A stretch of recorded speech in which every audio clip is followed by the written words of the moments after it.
Hello everyone, welcome back to the class of science. Well students, as you know that we are in the process of doing the chapter electric current and its effects, and we have finished the content part of this chapter, and today we are going to discuss chapter and exercise. Correct? तो आज हम इसे discuss करेंगे and separately I will send you a PDF of question answers so that you can note down the question answers. Okay, शुरू करें. See the fill in the blanks. See, when current is switched on, an electric fan converts electric energy into mechanical energy. तो electric fan जो है वो electrical energy को mechanical energy में convert करता है. ये हमने डिस्कस भी किया था शुरू के फर्स्ट सेशन में. And when current is switched on in room heater, it converts electrical energy into heat energy. तो एनर्जी ट्रांसफॉर्मेशन है. फैन करता है इलेक्ट्रिकल को मैकेनिकल में और रूम हीटर करता है इलेक्ट्रिकल को हीट में. Correct. We prefer a wire of dash for making the heating element in domestic appliances. देखिए जो डोमेस्टिक अप्लायंसेस हैं जैसे इलेक्ट्रिक आयरन है, इलेक्ट्रिक हीटर है, इलेक्ट्रिक टोस्टर है, इनमें जो वायर है वो एलॉय की होती है, क्योंकि एलॉय की रेजिस्टिविटी हाई होती है. उसमें जब करंट पास होता है तो हीट प्रोड्यूस होती है, जबकि मेटल में करंट पास होगा तो करंट इजीली पास हो जाएगा और हीट प्रोड्यूस नहीं होगी. तो we prefer a wire of alloy. जैसे हम हीटर में नाइक्रोम की वायर यूज करते हैं, nichrome which is an alloy of निकल and chromium. Okay, now see the next. A safety device based on the heating effect of the current is. एक device ऐसा जो हीटिंग इफेक्ट पे based हो और वो सेफ्टी डिवाइस हो, that is electric fuse. तो इलेक्ट्रिक फ्यूज सेफ्टी डिवाइस का भी काम करता है और ये हीटिंग इफेक्ट पे काम करता है. जब सर्किट में करंट सेफ लिमिट से एक्सीड हो जाता है तो ये हीटअप होकर मेल्ट हो जाता है और सर्किट को ब्रेक कर देता है और अप्लायंसेस को बचा लेता है. Correct. Now see the next one. Electromagnets should show rapid magnetic field when the current is switched on, या rapid motion when the current is switched on. current switch on होने पर electromagnets should show rapid magnetic field. correct. now see the next one. अब आ रहे हैं हम true और false पे. see the first one. an electric current can produce a heating effect but not a magnetic effect. ये तो गलत है. In this chapter, we studied both the effects of electric current, heating as well as magnetic effect. So electric current can produce both the effects, heating as well as magnetic. So this statement is false. Now see the next one. The heating coils or elements of different electrical appliances are usually made from copper or aluminum wires. गलत है ये. अभी तो हमने यहाँ कहा कि हम जो है हीटिंग एलिमेंट के तौर पर एलॉयज यूज करते हैं. कॉपर और एल्यूमिनियम क्या है? मेटल्स. अगर हम इन्हें इस्तेमाल करेंगे तो इनका रेजिस्टेंस कम होता है, इसमें करंट इजीली फ्लो हो जाएगा और हीट प्रोड्यूस नहीं होगी और हमारा पर्पस सॉल्व नहीं हो पाएगा. So this statement is again false. Now see the next one. When the current through a fuse wire exceeds its specified value, the fuse wire melts and breaks. Yes, it is true. अभी मैंने आपसे बताया कि fuse wire एक safety device है. When current exceeds its safe limit in the circuit, it melts and breaks the circuit. So that's true. Now see the fourth one. ये है fourth statement. See, connecting many devices in a single socket is not likely to cause any problem in a circuit. ये तो problem create कर सकता है. इस problem को हम ओवरलोडिंग कहते हैं. Connecting many devices in a single socket, that is a overloading. और ओवरलोडिंग प्रॉब्लम क्रिएट कर सकता है क्योंकि ओवरलोडिंग के दौरान करंट सेफ लिमिट को एक्सीड कर जाता है. ठीक है, तो ये statement false. The strength of an electromagnet can be increase by decreasing the number of turns. गलत कह रहा है ये.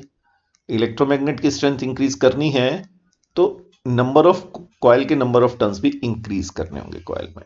करेक्ट. जबकि ये डिक्रीज कह रहा है, so this statement is false. Correct. तो ये आप नोटबुक पर इस पे पेंसिल से ट्रू और फॉल्स लिख लीजिएगा और फिल इन द ब्लैंक्स भी फिल कर लीजिएगा. अब ये करेक्ट ऑप्शंस हैं, ये भी नोटबुक पे कर लीजिए, इसी पे कर लीजिएगा बुक पर. अपनी ये बुक वर्क है. When electric current flows through a filament of electric bulb, the filament gives out both heat and light energy. जब बल्ब के फिलामेंट में करंट फ्लो होता है तो पहले हीट प्रोड्यूस होती है, उस हीट से लाइट प्रोड्यूस होती है, तो दोनों पर प्रोड्यूस होती है energy, heat as well as light energy. Now see the second. A fuse wire is a wire of. Fuse wire की रेजिस्टिविटी कैसी होनी चाहिए? हाई, और मेल्टिंग पॉइंट लो होना चाहिए. सो फर्स्ट स्टेटमेंट करेक्ट है.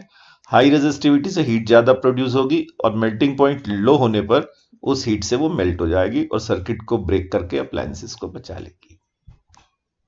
ठीक है, जब करंट एक्सीड कर जाएगा सेफ लिमिट से. तो first option is correct. Now see the next one. We are more likely to observe a strong magnetic field with अ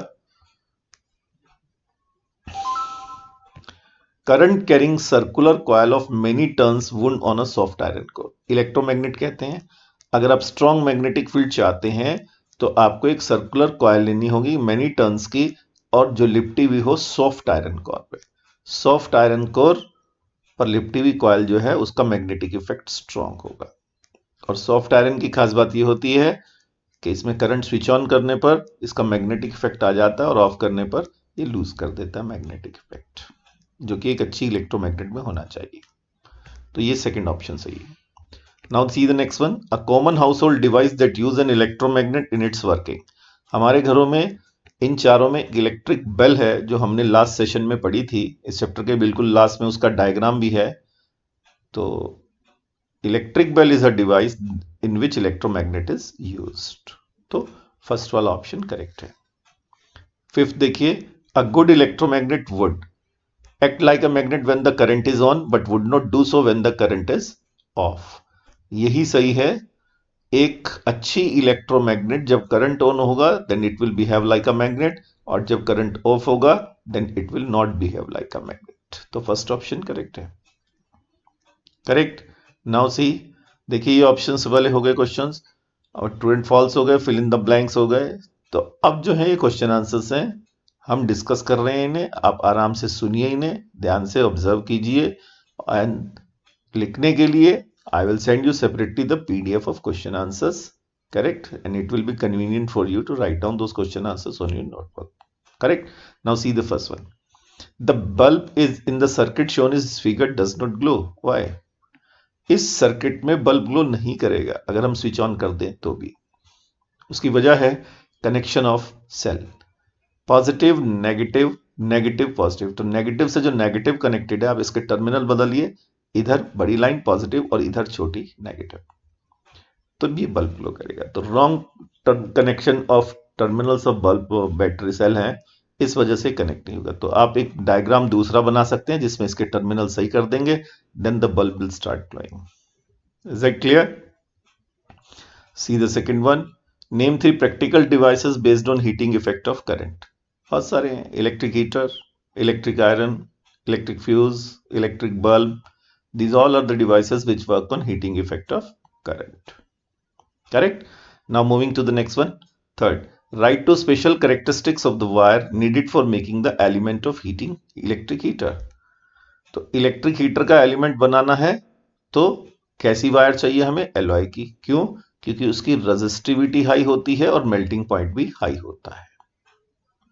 ठीक है, तो क्या कैरेक्टरिस्टिक्स होती हैं? High resistivity, high melting point.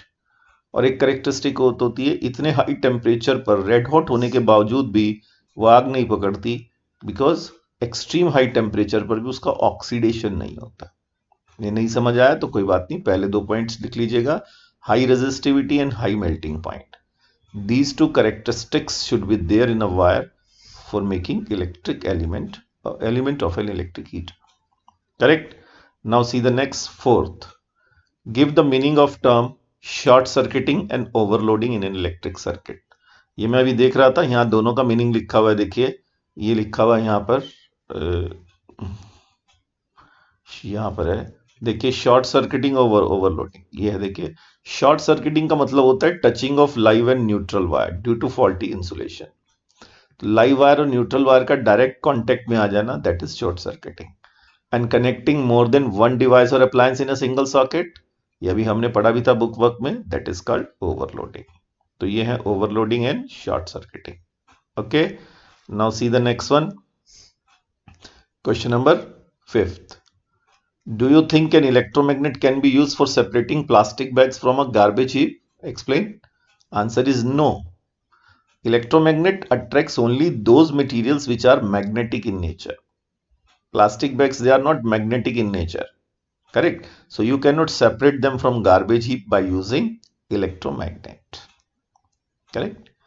State any 3 applications of electromagnets. Doorbell है, telephone diaphragm है, ठीक है, इसमें लाउड स्पीकर है.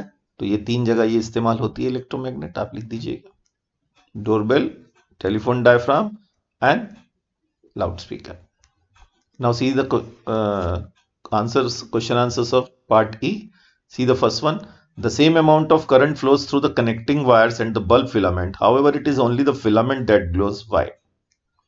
देखिए वो कह रहा है जब बल्ब ग्लो हो रहा है तो जितना करंट बल्ब में जा रहा है उतना वायर्स, कनेक्टिंग वायर्स के थ्रू जा रहा है. बटन ऑन करने पर बटन से बल्ब तक कनेक्टिंग वायर्स में भी उतना ही करंट है, बल्ब में भी उतना ही करंट है. Then why the bulb glows, why the connecting wires do not glow?